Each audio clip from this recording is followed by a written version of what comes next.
Isang nakakagulat na revelasyon ang lumutang matapos mabisto umano ang tangkang pagkontrol sa darating halalan.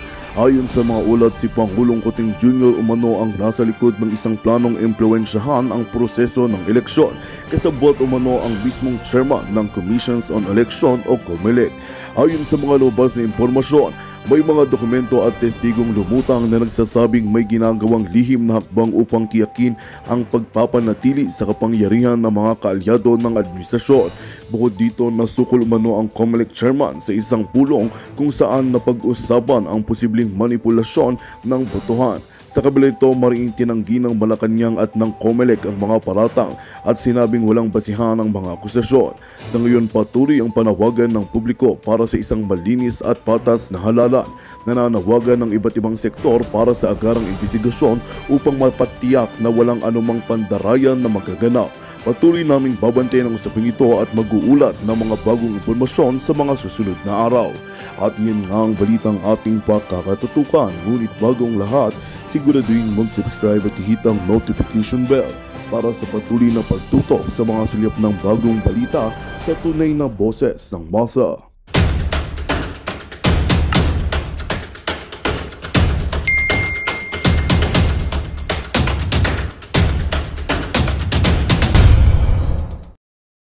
Kunin ho ninyo, ipadala ninyo sa Luzon. Ni Maltol, di pa dumating pa rin yung rubber boats. Hindi dumating. Natapos na lang yung bagyong Christine, wala pa rin rubber boats. Kaya pala hindi dumating. Animal na ako Bicol Party List na si Seco at saka si Tambalosos. Sobrang busy pala. Yung rubber boats, tinatakan muna ng MR. Mangungura ko try sa ako Bicol Party List. Pati yung bako. Okay na yun. May tarpaulin pa. Nagpa-print pa ng tarpaulin. Lubog na. Reklamo yung mga taga Bicol. Pumunta ngayon si BBM. Pumunta si BBM doon. Alam mo ba anong sinasabi niya? Kung bakit binaha sa Bicol? Putangin na tol, na-overwhelm daw ang flood control project. Putang. Animal kita. Sabi ng media kasi noon, Mr. President, payag ka ba imbestigahan ang flood control projects? Sabi ni BBM, bakit? Imbestigahan ninyo. May flood control projects naman Meron naman talaga. Talagang ano lang talaga. Na-overwhelm lang yung flood control projects. Meron Kaya tayo gumagawa tayo ng bagong flood control projects, ay gago. Bagong naman, gastos. Mangungutang na naman. Ito na. Sos, bumagyo muli. Ayun na. Leon. Si Leon. Baha na naman ang Bicol. Ayun na. Baha na naman. Anong sinabi niya? Ano nga sinabi niya? Hindi ko matandaan. Hindi ko na matandaan. Anong sinabi niya sa Leon? Sa Leon? Ano sabi? Ha? Naganguro from Leon. Sabi ng Leon ganito. Sabi niya, talagang Mahina pa daw yun. Talagang marami lang talagang tubig. Yung dala ng bagyong Leon. Yun pala yun. Walang hangin, pero maraming tubig. Ang dami yung dahilan. Sa madaling salita, bay, sa lahat ng mga problema na nangyayari sa bansa, meron siyang solusyon, meron siyang sagot, meron siyang paliwanag. Kaso, mali. bangag na paliwanag. Ito. So ngayon, sabi ng kabinete ni BBM, nagdala na sila doon ng ayuda.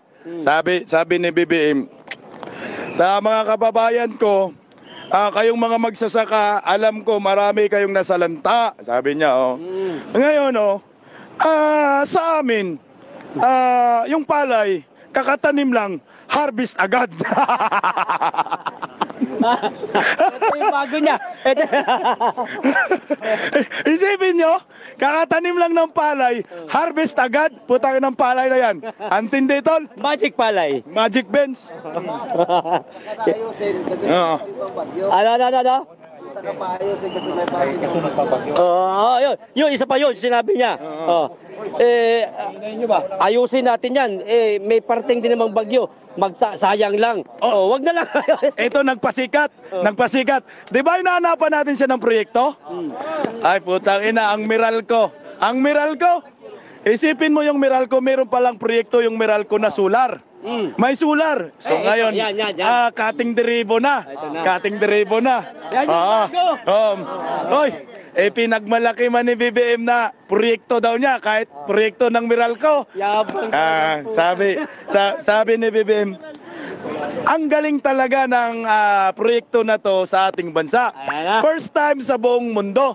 Sa Pilipinas lang yan. Alin? Na ang solar may battery. Meron pa, may isa pa sa sinabi. Ang solar, putangin ng solar, may battery daw. Ang solar, may battery. So, first time to sa buong mundo, sa Pilipinas lang matatagpuan. Meron pa. Yung solar may battery. Nagsabi, kaya nga angkop na angkop talaga ito sa ating lugar, sa Pilipinas. May karugtong Kasi yan, sa ating bansa, kahit umuulan, umaaraw pa rin. Ay gago, no? Umuulan na nga, may araw pa rin. Putangin na, kanina nga, umambon, walang araw eh. Tingnan mo, walang araw. Isipin mo, umuulan, may araw pa rin. Kaya, kahit umuulan, may araw pa rin, meron pa rin tayong enerhiya, may kurinti daw pa rin, may power pa rin. Grabe.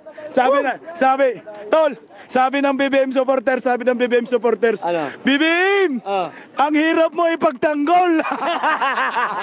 Totoo yan. Ang dami ko na nakausap ng mga BBM vlogger. Sabi ko, ano nangyari? Akala ko ba BBM kayo?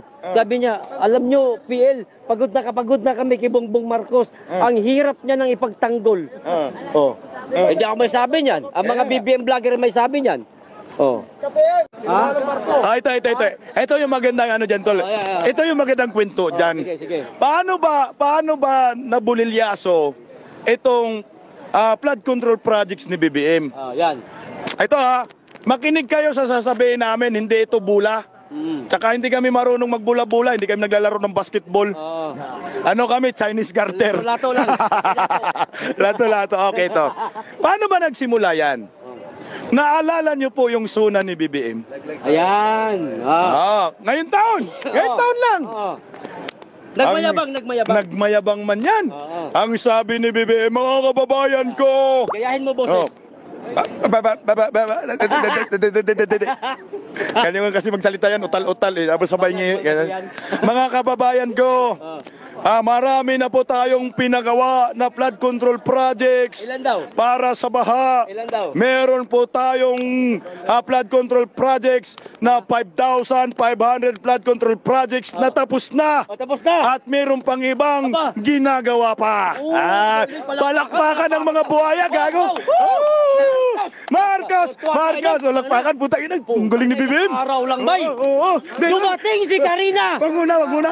Paano nung dumating si Karina? Ang nangyari, si Karina ang nagpatunay na walang flood control project si Bangag. Anong sabi niya? Nagpaliwanag? Anong paliwanag? Sandali, nabangga ng barko.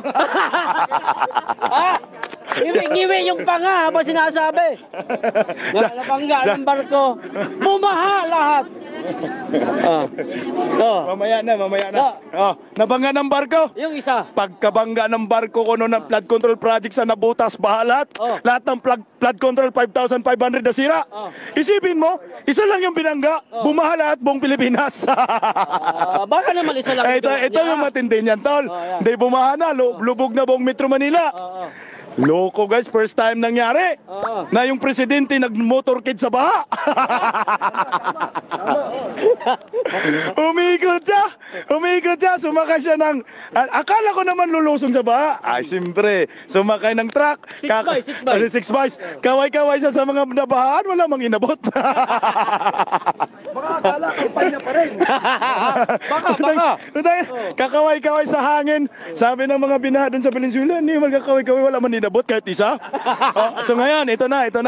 Bumaba sa Valenzuela. Sabi na, nagbago tol. Nagbago yung desisyon niya sa buhay niya. Yung pagbangga ng barko, yung flood control projects, nabago yung sistema. Sabi ni BBM, alam mo kayo mga Pilipino, kaya kasi bumaha dahil hindi kayo marunong magtapon ng basura binarahan ng basura ang flood control kaya bumaha. Sinisi naman ang basura ngayon. Basura na naman. Pero bago niyan, ipinagmalaki niya sa suna niya. Ang sabi naman niya sa suna niya, mga kababayan ko, sa loob lamang ng 4 na taon, 4 na buwan, ay meron kaming nalikom na basura na 250 tonelada na basura. Utang ina, tapos kinabukasan, tol, sabi binara daw tayo ng basura. Paano nangyari yon? O, binagyo uli, binagyo. Binagyo uli. Sige. Uli. Ano ba sa nangyari doon? Binagyo mo uli. Sabi ni Bagyong sabi ni Bagyong Karina. Ay, ito. Ito muna. Ako muna. Sabi ni Bagyong Karina, itong mga Pilipino hanggang kayong tanga pa rin. Binagyo ko na nga para malaman ninyo na walang flood control projects na ginastosan ng 1.4 billion a day, 550 billion pesos. Ayaw pa rin magreklamo. Bagyuhin niya ni Enteng. Yun. Binagyo ni Enteng. Putang ina, ito na matindi, tol. Ito na. Baha na sa Antipolo, Marikina, lubog na. Nagbaliw-baliwan ang buwang. Hindi ba yun? Hindi pa ba yun? Akala ko yun na yun. Sige, tuloy mo. Si Tambalos yun. Hindi. Nagbaliw-baliwan din siya. Sa Kainteng? Hindi. Baka dun sa ano yan, sa Bicol na yan. Kay Leon na yun. Kay Leon. Oo. Inteng muna, Ito muna. huwag tayo tumalon. Putang ina, sabi. Pag ano, kay Inteng. In-interview na naman siya. Ayan na. Sabi na, Pangulo, sabi ng media, Pangulo, bakit bumaha na naman? Sabi ni BBM, alam nyo kasi, kaya bumaha, ang problema yung hangin. Tangin na, no? Nabangga ng barko ngayon, kaya bumaha, ngayon hangin na naman. Ang layo, puta na. Tayo mati. Wala pang tulog. Ito matindi, tol. Lubog na yung taga Marikina, lubog na yung taga Antipolo, pati mga bahay, tinangay na. Pati mga sasakyan, tinangay na. Lubog na lubog, sabi ng mga taga Antipolo, Marikina, BBM, pahingi kami ng ayuda. Puki nang ina si Tambalos. Alam mo ba saan yung bagyo? Sa Antipolo, Marikina, sa Luzon yung bagyo. Saan yung ayuda? Sa Davao. Sa Mindanao. Putang ina. Ang galing talaga. Baluslos to. Gusto pang ligawan ng mga taga Davao. Akala na siguro maniniwala ang taga Davao sa kanya.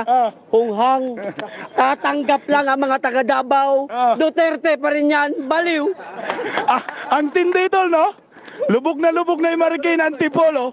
Ang baha sa Luzon, ang ayuda sa Mindanao. Sabi ni Mayor Baste, damihan niyo pa yung ayuda.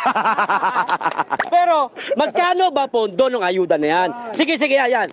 Annual budget ng pondo para sa ayuda, magkano may alam ka? 450 billion yung tol. Sige. 450 billion. Paliitin natin para masyado nakakahiya sa kanila. Gawin na lang natin 250. Sige. May tawad. 200, tawad na lang. Yung 250 billion na pondo para sa ayuda. Lahat ba na ipamigay yun? Hindi. Maniniwala kayo sa putang inang tag 5,000 binibigay na yan, tapos 5 kilong bigas, 450 na yon billion? Wala. Okay. May pinto din dyan, tol. May pinto din dyan. Okay. Namigay na. Namigay na ng ayuda. Tol. Pandarin mo na, tol. Taka mo na, tol. Mamaya na. Hindi pa lang tayo. Wala pang organizer, tol. Mamaya na. Isap mo muna, tol. Walang mga organizer pa, tol. Walang Mamaya, lalabas organizer, pa yung tol. mga kaibigan natin. Okay, ito. Ito, ando na sa Davao, tol. Oo. Kay Migs Nograles. Tagal lang inaantay ko. Akala siguro ni Tambalos, yung mga taga Davao, ay bilib na sa kanya. Sabi ni ano, tol? Sabi ni Nograles. Si Budoy. Sabi ni Nograles. Hindi si Nograles, mga taga Davao. Baka naman. alam ko na yan. Teka, baka naman lakasan natin yung palakpak. Hindi ganun pagkakasabi. Sige. Sabi ganun. Mga higala, mga kaigsunan ako mga taga Davao. Itagalog mo, tol. Hindi, sabi, Bisaya yung pagkakasabi. Sige. Baka naman, nandito yung ating speaker. Baka pwede, baka pwede nating pasalamatan sila. So baka, parang nakikiusap ba na Kasi ang taga Davao ayaw talaga pasalamatan. So napahiya, in short napahiya. Napahiya. Ay putang So, ina. ang ginawa, nakiusap sila. Okay. Ah. Ngayon namigay muli ng ayuda. Alam mo ba saan? Saan? Sa kaharian ni Buyeng Rimulya. Pumunta ng Cavite, dito na to, tol. Dito hindi na. ko alam. Ano nangyari doon? Magkano yung ginastos sa isang araw namigay ng ayuda sa Cavite? Walang bagyo ha? Walang bagyo. Ang tindi talaga nila, no? Walang bagyo namigay ng ayuda. 1 billion pesos. 1 billion pesos. Sa Cavite lang? Sa Cavite, isang araw, 1 billion yun, tol. Galing. Isang araw. Tindi, no? 1 billion pesos. Ay, namigay na ng ayuda. Sabi ng kongresista doon si Advin Cula, kasama si yung anak ni Bong Revilla. Sino ba yun? Basta Revilla. Basta yun. Sabi ng si Ryan Revilla, no? Pinakilala si Tambaloslos. The People's Speaker Martin Romualdez. Walang sumigaw. Wala talagang sumigaw. So, Tapos, siguro. Tapos, puta may bago, sabi. Please welcome, Attorney Martin Romualdez. Wala pa rin sumigaw. Wala pa rin sumigaw.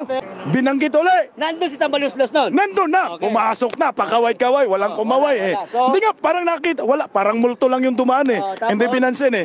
Sabi naman, binanggit muli. People's Speaker. Martin. The best political strategist ni Bongbong Marcos. Attorney Martin Romualdez. Tahimik pa rin, tol. Tahimik pa rin. Tahimik pa rin. Para Puta. umingay, anong ginawa? Puta, hindi nakatiis yung dalawang kongresista. Kasi ayaw man nila mapaya kay Tambaloslos. Kinuha yung microphone. Sabi, Ngayon, sabi ni Revilla ba yun? Oo, sabi. Ngayon lang ako nakakita na binigyan ng 5,000 at 5,000 piso at 5 kilong bigas na malungkot. Sabi ng isang kongresista. Sabi ni Revilla, ay bahala na si Kong Advin Cula sa kanyang sasabihin. Sabi ng isang kongresista, kung sino po yung hindi sisigaw ay hindi bibigyan ng ayuda. Ayun na, doon na. Okay nang ina na yan, ha? Ayun na. At doon din ba yung sinabi na, sino yung pinakamaingay? Doon nga. Ayun na nga, tuloy mo. Doon na nga. So ngayon tinawag na si Tinawag na si Romualdez. Pagtawag kay Romualdez, wala pa rin pumalakpak, tol. Wala. Sabi ni Bongbong Bongbong Revilla, magbaliw-baliwang ka. Magbudu-budu yan. sabi ni Martin Romualdez,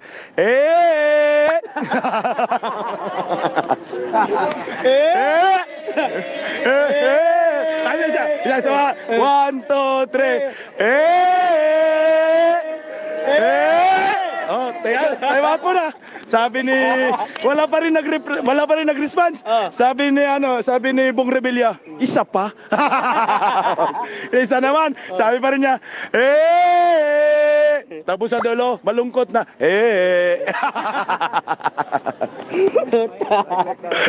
Putang ina, dumating ang super typhoon. Na dito na. Sino Yung pinakaw ng super typhoon sa Bicol, si Kwan? Leon? Hindi, huli na si Leon eh. Huli na yun. Christine. Si Christine. Ito na. Si Christine. Ito Ito na. pinakamagandang istorya. Dumating ang super typhoon. Sabi siguro ng kalikasan, ang mga Pilipino, tanga pa rin. Ang tigas ng ulo. Tigas ng ulo. Ayaw pa rin maniwala na nangungurakot sila. Nagpadala ng pinakamalakas na hangin, doon sa tinamaan yung Bicol region. Putang ina, bangba ng Bicol, tol eh. Oo, lubog na naman. Yung flood control projects na naman, natunaw. Alam mo anong sagot ni BBM? Ano? Ikaw, magot. Anong gagawin natin? Hindi mo na. Hindi pa ba yun? Hindi mo na. Sige, ikaw Putang ina, patawag si BBM ng Priscon. Priscon. Oo, Priscon. Ginaya niya si Duterte. Kaway! Talaga yun. Ginaya niya? Ano sabi niya? Ginaya niya si Duterte, pilit na ginaya, hindi talaga magaya, tol. Pukira lang, ngumingiwi talaga. sabi ng media, Mr. President, ano po yung gagawin noon ninyo dahil ang Bicol region lubog na ngayon sa baha. Putang ina, upo siya. Kadadalaw niya lang nun. Oo. Sabi niya, Anong gagawin natin? Putang ina, natulala si Rimulya. Gulat si Rimulya. Walang alam. Anong gagawin? Humingi ng rubber boats si Lini Robredo. Padala naman kayo po ng rubber boats. Ang problema, Ang sabi, kahit yung sa Davao daw na rubber boats, kuhanin niya. Tapos ang Davao ngayon, ginigit-git nila. sabi ni BBM, sa mga ahensiya ng gobyerno, NDRMC, yung rubber boats natin sa Mindanao, kunin ho ninyo, ipadala ninyo sa Luzon. Ni Maltol, di pa dumating pa rin yung rubber boats. Hindi dumating. Natapos na lang yung bagyong Christine, wala pa rin rubber boats. Kaya pala hindi dumating. Animal na ako Bicol Party List na si Seco at saka si Tambalosos. Sobrang busy pala. Boats, tinatakan muna ng MR. Mangungura ko try sa ako Bicol Party List. pati yung bako. Okay na yun. Nagpa-print pa ng tarpaulin. Lubog na, reklamo yung mga taga Bicol. Pumunta ngayon si BBM. Pumunta si BBM doon. Alam mo ba anong sinasabi niya? Kung bakit binaha sa Bicol? Putang ina tol, na-overwhelm daw ang flood control project. Putang. Animal kita. Sabi ng media kasi noon, Mr. President, payag ka ba imbestigahan ang flood control projects? Sabi ni BBM, bakit? Imbestigahan ninyo. May flood control projects naman Meron naman talaga. Talagang ano lang talaga. Na-overwhelm lang yung flood control projects. Meron Kaya tayo gumagawa tayo ng bagong flood control projects, ay gago. Bagong naman, gastos. Mangungutang na naman. Ito na. Sos, bumagyo muli. Ayun na. Leon. Si Leon. Baha na naman ng Bicol. Ayun na. Baha na naman. Anong sinabi niya? Ano nga sinabi niya? Hindi ko matandaan. Hindi ko na matandaan. Putang ina. Anong sinabi niya sa Leon? Sa Leon? Ano sabi? Naganguro from Leon. Sabi ng Leon ganito. Sabi niya, talagang Mahina pa daw yun. Talagang marami lang talagang tubig. Yung dala ng bagyong Leon. Walang hangin, pero maraming tubig. Ang dami yung dahilan. Sa madaling salita, sa lahat ng mga problema na nangyayari sa bansa, meron siyang solusyon, meron siyang sagot, meron siyang paliwanag. Kaso, mali. Bangag na paliwanag. Ito. So ngayon, sabi ng kabinete ni BBM, nagdala na sila doon ng ayuda. Magandang balita ang hatid namin sa inyo ngayong araw. Sa pagtatapos ng aming balitaan, nagbigay kami ng mga mahalagang impormasyon. Maraming salamat sa pagtutok at pagsuporta sa aming programa. Huwag kalimutang manatili sa mga susunod na araw para sa mga bagong balita at mga kwento na dapat nating abangan. Mula sa Boses ng Masa, magandang araw Pilipinas!